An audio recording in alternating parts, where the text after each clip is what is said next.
Gonna build us an emergency, I guess, water filtration system out of some things I picked up from here and there. Let's get into it.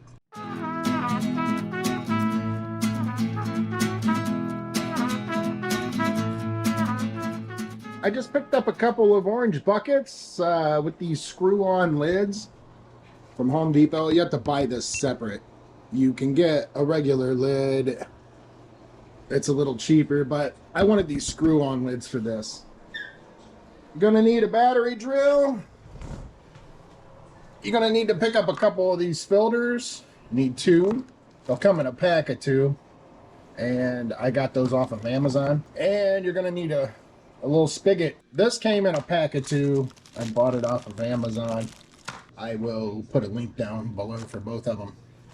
You'll need, I need a 7/8 hole saw. That's the size of hole I'm gonna need to cut for this. And you also need another drill bit. I just got the step bit, unibit, whatever you want to call it, to make a couple of smaller holes. So here we go. Okay, so with your hole saw, you're just gonna want to cut a hole inside of the bucket, one of the buckets, it doesn't matter which one, just pick one, for your little spigot to go in. Just get it up off the bottom a bit and let it fly. And there's that hole. Okay, so after you put the hole in the side, you're gonna need to knock some holes in the top of the same bucket. I'm gonna put 3 on each side, also with my hole saw. And there's the space I have. That's just the way it's gonna look. That's how this is gonna go. Hope it works. And in our hole here at the bottom, just gonna add our spigot. Make sure you use the one gasket. It comes with 2 for each one of them. One gasket on the outside, one gasket goes on the inside, and then there's a lock nut.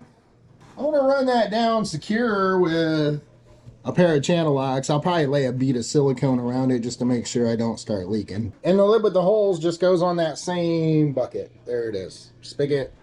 Holes on top. Let's get to the other bucket. Okay, so for this other bucket, I'm going to use my unibit, my step bit, and I'm going to make a couple holes in the bottom of it for the filters to screw into. Take your other filter, make sure you got one gasket on, put it in the hole you cut with your unibit, run this piece on the bottom side.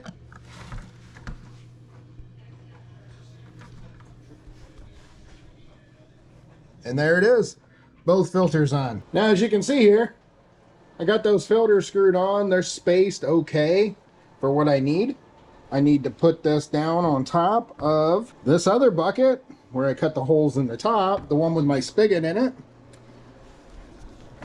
And then I would just need to fill this top bucket with water, and it would filter down through, and I could make 5 gallons of purified water at a time. So I made a video about some rainwater collection, and I think it's a great idea. If you have the means, if you have a roof, some downspouts, you should really do that.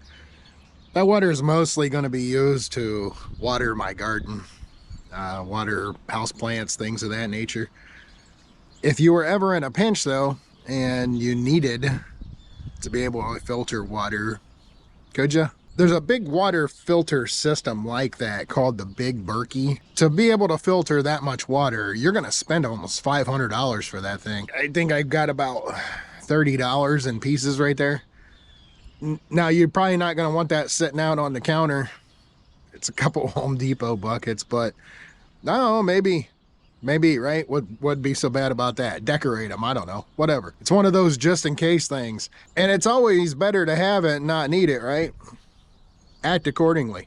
And would you believe there are people who come to me for advice? I'm driving fast as the